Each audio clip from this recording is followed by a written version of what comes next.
আমাৰ মাঘেৰিটাৰ যিখন বজাৰ ট্ৰেইনৱালী কাষত যিবিলাক মানুহ বহিছে ইয়াৰ ফলত অহা যোৱা কৰোঁতে মানুহৰ বহুত অসুবিধা হৈছে।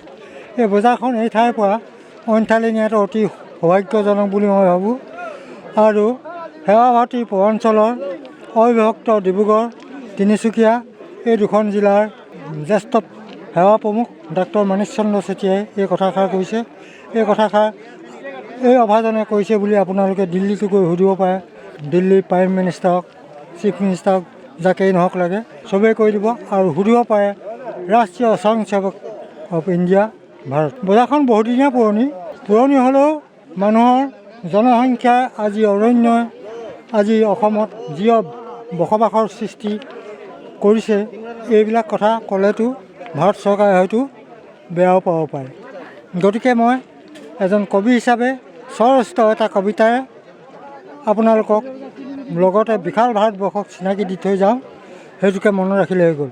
আজি বিশ্বৰ মানৱ জাতিক জনাইছোঁ প্ৰত্যাহ্বান, অসমৰ অসমীয়াই হ'ল সমগ্ৰ ভাৰতবৰ্ষৰ লগতে খালিস্তান, পাকিস্তান, বাংলাদেশ, নেপাল আদি ৰাষ্ট্ৰৰো বৰঘৰ, মালঘৰ, বাটচৰা, চৰাঘৰ, স্বয়ংদন্ত উদঙীয়া পথাৰ, অনেক ৰান্ধনি আঞ্জা খোলা হৈ থকা আজিৰ অসমক লৈ কোনোবাই অসমীয়াই কৈছে নি কাৰোবাৰ?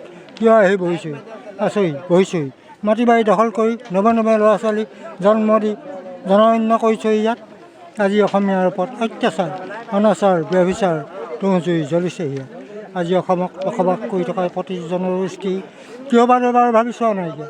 বিশ্বৰ ভিতৰত সহজ সৰল উদাসীনতা জাতি বুলি আজিও অসমীয়াই কিয় স্থান পোৱা নাইকিয়া।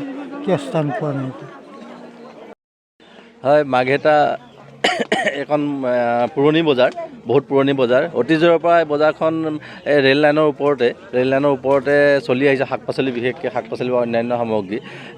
বহুতে সময়ে সময়ে কয় যে ৰেল লাইনৰ ওপৰতে বজাৰখন আছে, দুৰ্ঘটনা হ'ব পাৰে বা বিভিন্ন ধৰণৰ শংকা মানে কৰে। কিন্তু আজিলৈকে আমি সৰুৰ পৰাই দেখি আহিছোঁ, কিন্তু আজিলৈকে তেনেধৰণৰ দুৰ্ঘটনা ইয়াত হোৱা নাই। ইমান ধুনীয়াকৈ বেলেঞ্চ কৰি মানে বজাৰখন চলি আছে। ৰেল আহিলে যিসকল বেপাৰী আছে তেওঁলোকে ধুনীয়াকৈ আঁতৰি দিয়ে আৰু তাত ধুনীয়াকৈ ৰেলখন পাৰ কৰি লৈ যায়। ঠিক তেনেধৰণৰ ব্যৱস্থা অতীজৰ পৰা, এইটো মানে এতিয়া পৰা আমি সৰু থকা অৱস্থাৰ পৰাই দেখিছোঁ এই ধৰণে বজাৰখন চলি আছে।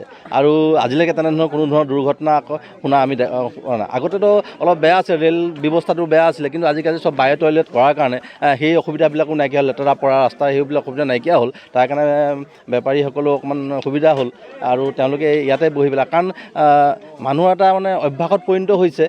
ইয়াৰ বজাৰখন বেলেগ ঠাইলৈ নিয়া বহুবাৰ চেষ্টা কৰা হৈছে, কিন্তু ইয়াৰ বেপাৰীসকলে যাবলৈ ইচ্ছা নকৰে। আৰু সেইটো কাৰণে কি হৈছে, ইয়াত আৰু মাঘেৰিটাবাসী ৰাইজেও অভ্যস্ত যে ৰেল লাইনত বজাৰখন কৰিলে তেওঁলোকে মনত অকণ ফূৰ্তি পোৱা নিচিনা এনেকুৱা এটা হয়।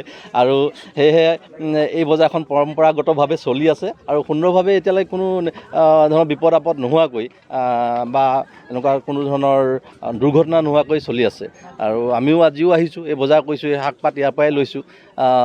ভাল লাগে, বজাৰখনৰ এটা পুৰণি এটা ঐতিহ্য আছে আৰু সেয়াই কথা।